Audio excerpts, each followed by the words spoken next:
Biochemic দিয়ে পারিবারিক চিকিৎসা করার জন্য ও বায়োকেমিক চিকিৎসকের উদ্দেশ্যেই আমি প্রতি সপ্তাহে একটি রোগ নিয়ে আলোচনা করি।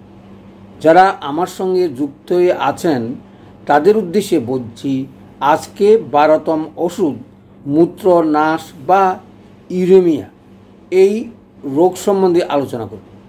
যদিও সেটা খুব কঠিন রোগ, অনেক সময় সেটা ভয়ঙ্কর রূপ ধারণ করে এবং রোগী মৃত্যুমুখে পরিণতি হয়।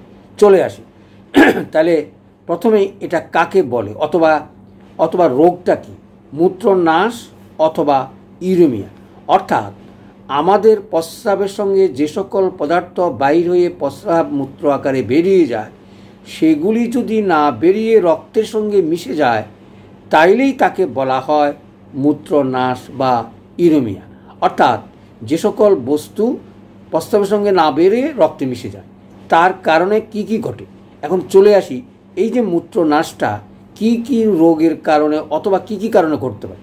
প্রথমে বলি, যদি হাই প্রেশার যদি হয়, অর্থাৎ দীর্ঘদিন হাই প্রেশারে ভুগলে হতে পারে, আঘাতের কারণে হতে পারে, হার্ট ফেলিউরের জন্য কারণে হতে পারে, এবং ডায়াবেটিসের জন্য কারণে হতে পারে, অথবা অতিরিক্ত মেডিসিন যদি খাওয়া হয়।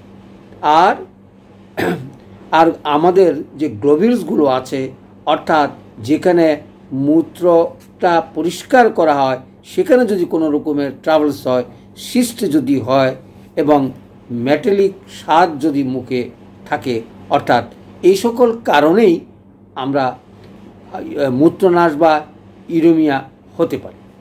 তাইলে চলে আসি, কারণগুলো আমাদের জানা হলো, আমরা মনে রাখার চেষ্টা করব।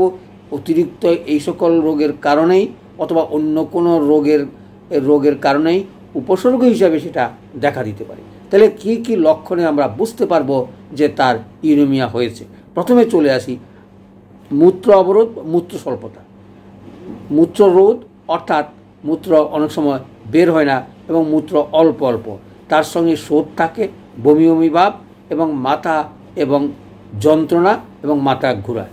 2 নম্বর হচ্ছে আক্ষেপ, অর্থাৎ প্রলাপ সহ যদি আক্ষেপ করে, আচ্ছন্ন ভাব, অচেতন অবস্থা পড়ে থাকে এবং নিদ্রা যায়, আমরা তাকে কমা বলি। তাহলে এই 2টা কারণ চলে গেল।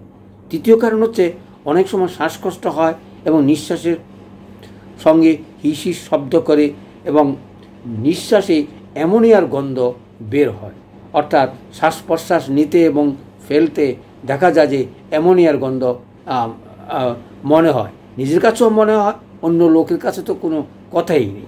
চলে আসি তারপরে 4 নম্বর, পরিপাক ক্রিয়ার গণ্ডগোলের কারণেও হতে পারে।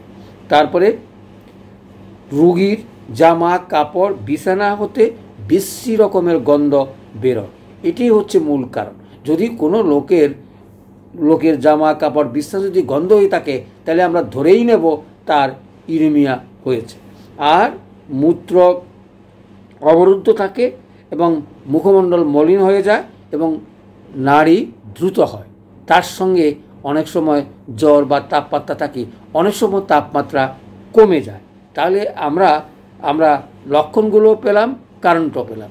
চলে আসি, আমরা বায়োকেমিক যারা দিয়ে চিকিৎসা করি তাদেরকে আমি 2টা ওষুধের নাম বলবো। দেখুন, লক্ষণ মতো ছাড়া আমাদের অনেক সময় ওষুধে না, অথবা বুঝতে হবে শরীরে কোন জিনিসের অভাব। এই যে জটিল রোগটা, এটা নানা কারণেই হোক না কেন, কিন্তু হওয়ার পরে আমাদের যদি আমরা সুষ্ঠুভাবে না ব্যবহার করতে পারি, ওষুধ প্রয়োগ করতে না পারি, তাহলে রোগ ভালো হওয়ার কোনো সম্ভাবনাই থাকে না। আমি প্রথমে যদি বলি নেট্রামফস, অর্থাৎ রক্তে যদি অ্যাসিড বেড়ে যায় এবং তার কারণে যদি বহুমূত্র থাকে এবং অন্য কোনো রোগ যদি থাকে, তাহলে আমরা নেট্রামফস দিয়েই শুরু করতে পারি।